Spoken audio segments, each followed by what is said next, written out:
जी अस्सलाम वालेकुम। मैं जहां अली आपके साथ वाशिंगटन डीसी से मौजूद हूं और वाशिंगटन पूरी दुनिया की फ़ॉरेन पॉलिसी का मरकज़ है। और पिछले दिनों हमने ये गुफ्तगू सुनी स्टेट डिपार्टमेंट में अपने दोस्तों से कि सऊदी अरब और इसराइल के दरमियान एक अहम जो है वो मुआहदा होने जा रहा है, यानी कि ऑफिशियली तौर पर जो है आपस में एक दूसरे के साथ दोस्ती होगी, एम्बेसीज खुलेंगी और डिप्लोमेटिक रिलेशंस का आगाज़ होगा।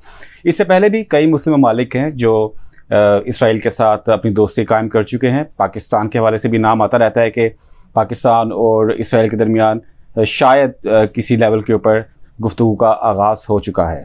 इस हवाले से एक बड़ा अहम नाम है, पाकिस्तानी अमेरिकन है, यहाँ पर एमवेक के नाम से उनकी तंजीम है और वो पहली मरतबा पाकिस्तानी अमेरिकन की डेलीगेशन को लेकर इसराइल की तो शोर मच गया।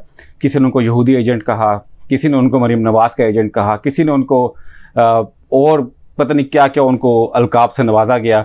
लेकिन उन्होंने सिर्फ वो एक डेलीगेशन लेके नहीं की, उसके बाद वो दो मज़ीद लेके गई और एक और डेलीगेशन वो अगले महीने फिर लेके जा रही हैं पाकिस्तानी अमेरिकन का, जिनमें रिलीजियस लीडर्स भी हैं, सहाफ़ी भी हैं, कारोबारी शख्सियात भी हैं, इंटरफेथ पे काम करने वाले लोग भी हैं और भी काफ़ी उसमें लोग शामिल हैं। तो चले आइए उनसे कुछ बात करते हैं, उन्हीं से पूछते हैं वो किसकी एजेंट हैं और वो ये काम क्यों कर रही हैं। लेकिन आपको एक ख़बर इंटरव्यू शुरू करने से पहले मैं दे दूं कि सऊदी अरब और इसराइल के दरमियान दोस्ती का आगाज़ इसी साल के आखिर में होने का इम्कान है और इसराइल से लेकर सऊदी अरब तक एक रेलवे लाइन का मनसूबा भी जो है वो भी अप्रूव हो चुका है। और इसके अलावा भी बहुत सारी ख़बरें हैं। आइए आपको मिलवाते हैं अनीला अली से और उनसे कुछ बात करते हैं। अनीला, आप ये बताइएगा कि आप बहुत बड़ा नाम हो चुका है इसराइल के हवाले से, पाकिस्तान के हवाले से आपका, आप पहले ट्रिप्स अभी तक आप कितने वक्त जो है वो लेकर गई हैं इसराइल पाकिस्तानी अमेरिकन के? जी जहाज़ेब, सिंस मई 8 2022 हमारे 4 टोटल ग्रुप्स जा चुके हैं और इसमें एकेडमिक्स भी हैं, इसमें थोड़े रिलीजियस लीडर्स भी हैं, बिजनेस लीडर्स भी हैं और काफ़ी वेरीड जर्नलिस्ट भी हैं। तो बड़े अच्छे ग्रुप के पाकिस्तानी अमेरिकन्स, पाकिस्तानीज़ बहुत सारे गए हैं। कुछ एमिरेट्स में भी जो रहते हैं वो भी गए हैं। तो काफ़ी ग्रुप्स ऑफ पाकिस्तानीज़ जा चुके हैं। तो एमवेक को ये ख्याल क्यों आया कि इसराइल और पाकिस्तान को करीब लाना है, आपस में जो गलतफहमी है वो दूर करनी है? ये ख्याल क्यों आया? क्योंकि एमवेक इस मकसद के लिए तो नहीं बनी थी, वो तो आपका इंसानी हकूक इंटरफेथ के लिए थी। तो एकदम ये ऐसा ख्याल क्यों आया आपको? जी ये क्वेश्चन बहुत लोग हमसे पूछते हैं कि आप कैसे Israel and Pakistan and Israel and Palestine peace making में गए। देखिए हमारे पे बहुत सारे अटैक्स होते थे अमेरिका में, एज मुस्लिम्स हमें टेररिस्ट कहते थे। तो जो कम्युनिटी हमें बहुत हेल्प करती थी, जिसने पाकिस्तानी स्पेशली कम्युनिटी हमें एज अ नेशन, एक इलेक्टेड ऑफिशियल ने हमें टेररिस्ट कहा और अपोलोजाइज नहीं किया उन्होंने, ना ही उनके साथ कुछ उसके कॉन्सिक्वेंसेस हुए। तो हमें किसने हेल्प किया? हमें जूइश ऑर्गेनाइजेशंस ने हेल्प किया जिनसे हमने दोस्ती की थी। उसके अलावा देखें जो हमारे फिजिशियंस हैं और हमारे इंजीनियर्स हैं, हमारे बच्चे हैं, ये सारे बहुत सारे यहूदियों के साथ काम करते हैं। तो हमें तो हमेशा बताया गया था ये पीपल ऑफ द बुक हैं, क्रिश्चियंस और जूज़, हम सब एब्राहमिक फेथ के हैं। तो हमने ये सोचा कि इंटरफेथ अगर हम हैं तो पहले तो हम खुद ही जाके चेकआउट करें कि इज़राइल में क्या पैलेस्टीनियंस का देखें कि उनकी क्या हाल है, क्या पीस वाकई हो सकता है, नहीं हो सकता है। और जब हम ट्रूथ ले आएंगे उस फ्रॉम द ग्राउंड, फिर हम आके एडवोकेट करेंगे एज पाकिस्तानी अमेरिकन्स कि भाई हम थर्ड पीपल हैं, हम लोग अरब हैं ना हम इजरायली हैं, तो maybe we can broker peace. और देखिए हमारा रिलीजन, उसका नाम ही रूट वर्ड पीस है, तो कैसे हम बैठ के कुछ ना करें जबकि ये सारे हमारे हज़रत इब्राहिम के लोग हैं। आप जब पहला वफ्द लेके गई पाकिस्तानी अमरीकियों का, तो आम तौर पर तासुर ये है कि इसराइल और पाकिस्तानी बड़े दुश्मन हैं, एक दूसरे को पसंद नहीं करते। लेकिन जब आप गई पहला डेलीगेशन लेकर, कैसा रिस्पांस मिला? ठीक है ऑफिशियली रिस्पांस अच्छा मिला होगा, लेकिन आम आवाम की तरफ से कैसा रिस्पांस मिला जिनको पता लगा कि पाकिस्तानी यहाँ पर आए हैं इसराइल के अंदर? इसराइलीज़ जब बच्चे स्पेशली, देखिए आपको पता चल जाता है कि आपके बच्चे जो बोलते हैं वो ट्रूथ बोलते हैं। तो हमारे जो पाकिस्तानीज़ वहाँ पर उनके जो एक वेस्टर्न वॉल के पास हम वहाँ बैठ के पिज़्ज़ा खा रहे थे, तो बहुत सारे वहाँ बच्चे आए हुए थे। तो उन्होंने आके कहा वेयर यू फ्रॉम, क्योंकि उन्होंने देखा कि हम डिफरेंट लग रहे हैं, बांग्लादेशीज भी थे हमारे साथ, पाकिस्तानीज हैं तो उन्होंने कहा कि हम वी आर फ्रॉम पाकिस्तान। तो सारे बच्चों ने कहा वेलकम। तो उससे मैं टीचर भी हूँ, मैंने सोचा कि देखिए ये बच्चे इस कॉन्फ्लिक्ट में पैदा हुए हैं, रह रहे हैं, लेकिन इनके दिल में कोई तफरक नहीं है और इन्होंने हमें ऐसे वेलकम किया कि इनको पता नहीं है, दे न्यू पाकिस्तान किधर है, लेकिन ये नहीं सोचा उन्होंने कि ये हमारे दुश्मन आ गए हैं। और सारा जो हमारा ग्रुप था वो ये छोटी छोटी चीज़ें देख रहा था, किसी को कोई केयर नहीं थी कि आप पाकिस्तान से हैं, कहाँ हैं, वो आपको वेलकम कर रहे थे। बल्कि हमसे तो प्रेसिडेंट हर्जोग ने खुद पूछा कि अच्छा आप मुझे बताएं कि हिस्ट्री क्या है, what is the difference, Pakistan India क्या हुआ। तो उस पर मैंने अपने वालिद की, जो कि एक एनी शाहिदीन थे पाकिस्तान मूवमेंट के, उनकी मैंने किताब दी थी प्रेसिडेंट हर्जोग को, और उन्होंने कहा था कि मैं यूजुअली मुझे किताबें मिलती हैं, मैं नहीं पढ़ता हूँ, लेकिन क्योंकि आप लोग सब आए हैं मुझे इतना इंटरेस्ट हो गया है, मैं पाकिस्तान की हिस्ट्री और वो भी आपके वालिद ने जो पढ़ी लिखी है वो मैं पढ़ूँगा। तो आप देखिए हमें कोई ऐसी चीज़ नहीं लगी कि वो एंटेगनिस्टिक या एनिमोसिटी कोई हो पाकिस्तानियों के लिए, तो हमें क्यों हो। आप 3 डेलीगेशंस लेके जा चुकी हैं, चौथा आप नेक्स्ट मंथ अगस्त में लेकर जा रही हैं जी। इल्ज़ामात बड़े लगे पाकिस्तान में आपके ऊपर जब आपने शुरू किया। कोई किसने कहा जी आप इमरान खान की एजेंट हैं, बाद में किसने कहा मरीम नवाज से आपने मुलाकात की है, किसने कहा बिलावल के साथ आप मिली हुई हैं, किसके साथ मिली हुई हैं, ज़रा बताएंगे आज हमें आप। ये आपने तो थोड़े से इल्ज़ामात मिस कर दिए हैं लेकिन ये बात है कि ज़रूर मैं 2014 से पाकिस्तान में एजुकेशन पे काम कर रही हूँ, क्योंकि मैंने खुद अपना career Karachi grammar school Pakistan से शुरू किया था। तो मेरे लिए एक नेचुरल सी बात थी कि जब हमारे बच्चे अटैक हो रहे हैं पेशावर में, तो मेरे अमेरिकन फ्रेंड्स ने आके कहा नीला कैन वी डू समथिंग। मैंने तो स्कूल्स पे बहुत सारा एजुकेशन में USAID के साथ एडवाइजरी भी की, काम किया, लेकिन जब ये हुआ तो किसी ने तो कह दिया ये, किसी ने वो कहा। तो मैंने सबको यही कहा कि मैं किसी की एजेंट नहीं हूँ, ना मैं इसराइल की हूँ, ना मैं अमेरिका की हूँ, ना मैं पाकिस्तान की हूँ, मैं एजेंट ऑफ पीस हूँ।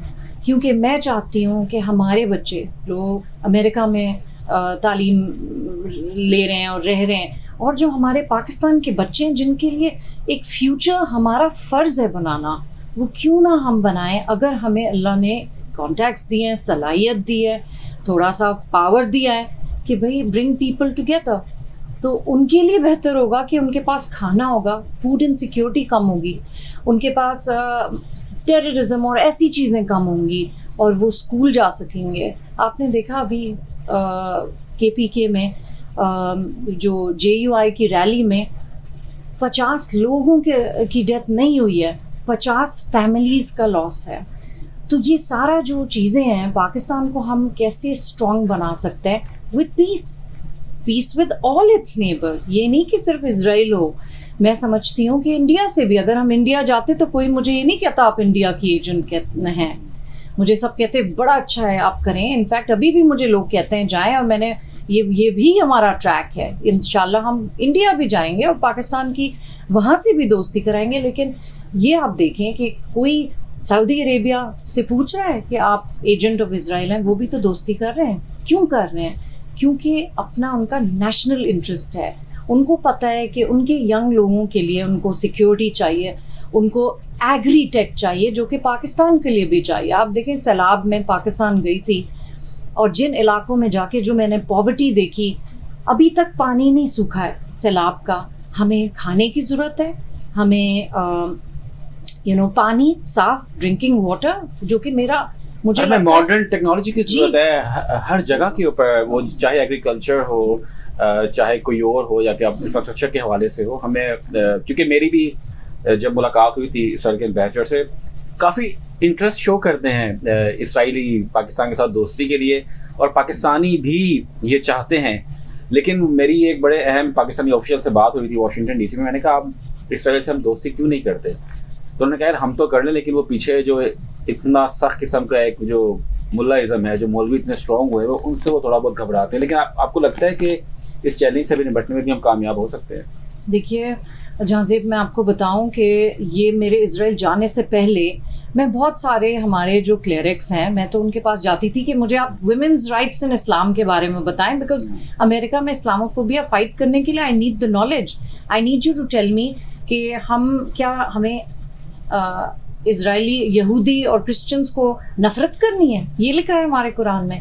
तो मुझे बहुत सारे हमारे जो रिलीजियस लीडर्स हैं उन्होंने कहा नीला बिल्कुल नहीं, हम ये अहले किताब हैं और आप ज़रूर काम करें। तो मुझे एक तरह से रिलीजियस लीडर्स की हमेशा से ब्लेसिंग मिली हुई है और उनको पता था मैं क्या काम कर रही हूँ, क्योंकि वी आर एक्चुअली, आप जो इंटरफेथ कह रहे हैं Jahanzeb, we are creating a soft image for Pakistan and we were fighting Islamophobia.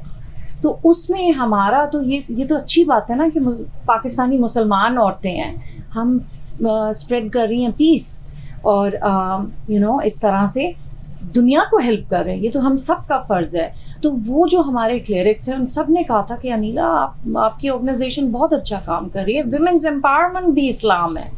तो मुझे उन्होंने ऐसी कभी नहीं दी कि हमारा हम नहीं सपोर्ट करेंगे, बल्कि उन्होंने मुझे कैटेगोरिकली कहा था कि अगर सऊदी अरेबिया एक्सेप्ट कर लेगा तो हम हाजिर हैं। तो ये जैसे लगता है तो जैसे होने वाला है, क्योंकि एक बहुत बड़ी रेलवे लाइन जो है वो शुरू हो रही है इसराइल से लेकर सऊदी अरब तक, और जहाँ पे भी हम खबरें सुन रहे हैं कि इस साल के एंड तक शायद सऊदी और इसराइल बाकायदा ऑफिशियली जैसे यूएई और जैसे कतर ने किया इस तरह कोई मुआहदा भी हो जाएगा। तो कितना खुशाइंद होगा सऊदी और इसराइल का मुआहदा है क्या, और दीगर इस्लामी ममालिक इस तरह मेरे ख्याल से ईजी हो जाएगा, थोड़ा उनके लिए रिलैक्स हो जाएगा। मेरा भी ख्याल यही है कि देखिए सऊदी अरेबिया, हम सब we Muslims we all look up to Saudi Arabia, वो हमारे पेट्रन हैं। तो आई थिंक कि अगर वो ये पीसफुल मुआहदा करेंगे, और देखिए उसमें उन्होंने सिर्फ ये नहीं कहा है कि हम मुआहदा करेंगे, उन्होंने कहा पैलेस्टीनियंस के लिए भी 2 स्टेट सोल्यूशन करो, पैलेस्टीनियंस के लिए भी सेटलमेंट्स अब ना करो क्योंकि वो हर्ट करता है कम्युनिटीज़ को। तो इजरायलीज़ मान जाएंगे इंशाल्लाह। मैंने भी यही सुना है कि इनके दरमियान पीस होने वाला है, बल्कि अभी हमने काफ़ी टाइम स्पेंड किया था हिल पे, सेनेटर्स से मिले थे, तो सबका यही ख्याल है कि ये पूरे रीजन में एक सिक्योरिटी लाएगा। क्योंकि आपको पता है कि सऊदी अरेबिया ने इजराइल से जो चीज़ें मांगी हैं उनमें नंबर 1 यही है ना कि अमेरिकन सिक्योरिटी चाहिए उनको, क्योंकि देखिए ईरान बैठा हुआ है, ईरान पहले भी अटैक कर चुका है हमारी होली जगह पे, तो एक डर तो है। वैसे सऊदी अरब ईरान से भी दोस्ती कर ली है, लेकिन ना जो MBS है कितना एक उसका एक रोशन ख्याल, उसका सारा मंसूबा है, ईरान से भी दोस्ती कर रहा है, इसराइल से भी दोस्ती कर रहा है, और जो दूसरी यमन के साथ जो मामला खराब थे वो भी वो ठीक करने की कोशिश कर रहा है। मतलब बड़ा रोशन ख्याल किस्म का लीडर है।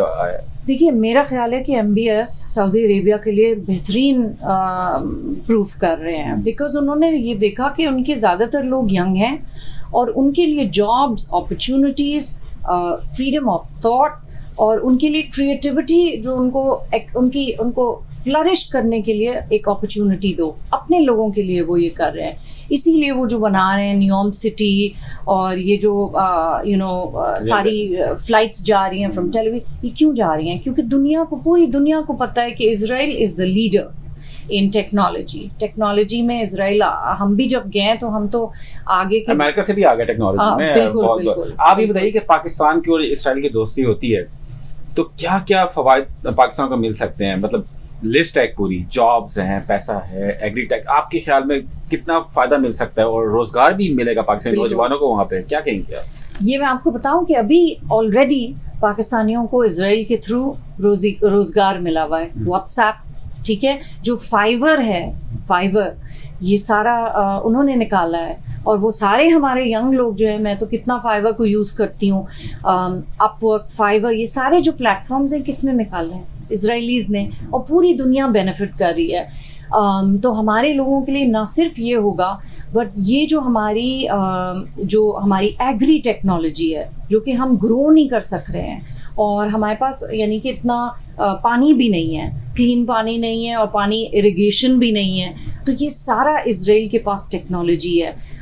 इनफैक्ट जो सऊदी अरेबिया से टेक्नोलॉजी ले रहा है इजराइल से, वो एग्री टेक ले रहा है, फिनटेक, फाइनेंशियल टेक और टेक्नोलॉजी, और जो आप और मैं कह रहे थे all this computer technology, 21st century चीज़ें, everybody wants that from the Israelis.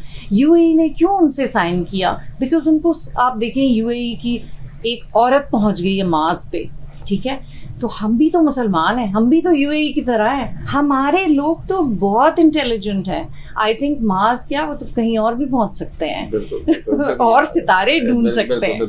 आपको क्या लगता है जब आपकी पाकिस्तानियों से मुलाकात होती है, लाइक ऑफिशियल सर्कस, मैं आपसे ज्यादा कोई वो नहीं, जाहिर बात है बैकग्राउंड के ऊपर काफी आपकी मुलाकातें होती हैं और गपशप होती है, लेकिन आपको क्या लगता है पाकिस्तानी हुकूमत जो है वो इंटरेस्टेड है, एस्टेब्लिशमेंट इंटरेस्टेड है, डर किस बात का, उनको किस चीज़ का खौफ खाया हुआ है उनको?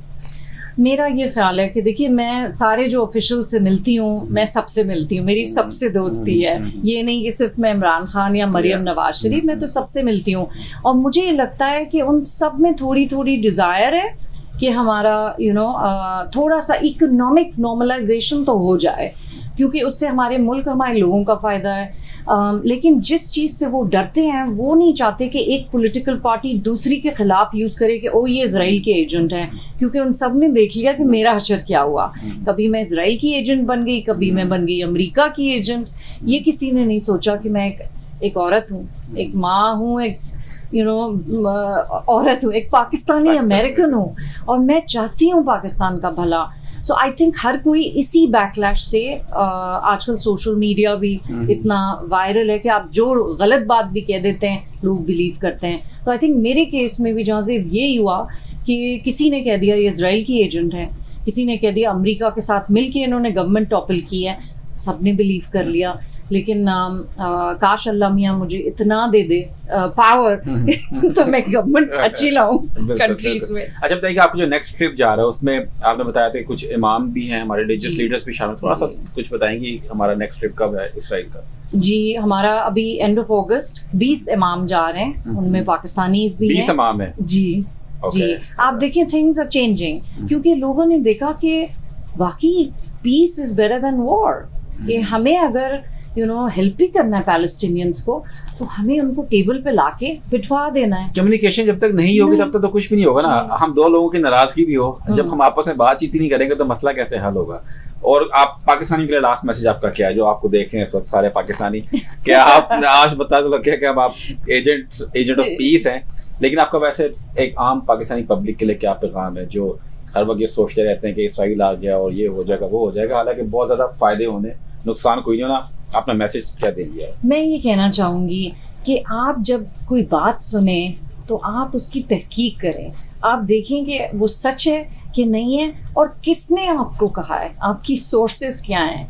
और सबसे बेहतरीन बात ये होगी कि आप जो रियल सोर्स है उसकी सुने, उससे पूछें। क्वेश्चंस पूछना हमारे लिए बहुत ज़रूरी है, लेकिन एक पर्सपेक्टिव नहीं। तो जैसे आप जहाज़ेब को सुन रहे हैं, दूसरे चैनल्स में भी सुने, ताकि आपके जो व्यूज़ हैं, आपके जो पर्सपेक्टिव हैं, वो हमेशा मल्टीपल रहें। और इसी तरह से जैसे आप कोई कॉन्फ्लिक्ट के बारे में सुन रहे हैं, हमारे लिए बहुत ज़रूरी है कि हम दोनों साइड सुने, क्योंकि बच्चा इस साइड पे मरेगा या बच्चा इस साइड पे मरेगा, वो बच्चा है और वो अल्लाह की क्रिएशन है। तो हमें दोनों की ज़िंदगियों को उतना ही अहम रखना चाहिए, और उससे पीस होगा और हमारा दिल भी साफ होगा। एक आखिरी मैसेज भी आपसे मैं जो भूल गया, कि अगर पाकिस्तान इसराइल की दोस्ती होती है तो आप कितनी मुकद्दस जगह है जहाँ पर लोग जाना चाहते हैं खाना काबा के बाद, वहाँ पाकिस्तानी आराम से जाकर विजिट कर सकते हैं, इबादत कर सकते हैं। और जहाँ से आपने मेरे दिल की बात कही, क्योंकि जब मैं पहली दफ़ा गई थी टू सी, तो वहाँ पर सारे ब्रिटिश पाकिस्तानीज़ मेरे साथ थे। तो मैंने कहा ये तो पाकिस्तानी है और मैं आई हूँ तो मुझे तो इतनी गालियाँ मिल रही हैं। फिर मैंने कहा ये देखा कि ये सब आते हैं, ये ब्लेसिंग्स लेते हैं, हमारे इतने मुक़द्दस जगह, तारीखी जगह हैं, और फिर वहाँ जाते हैं, वहाँ इतने बड़े पैगंबर उस जगह हैं कि हम क्यों ना वहाँ रोकें लड़ाई। बिल्कुल। और वो उस जगह का मकसद ही है कि सारे मिल के रहें। We can't have fight there. बल्कि मैं चाहती हूँ पाकिस्तान से और जाएं delegations. Thank you so much. Thank you Neela. Thank you.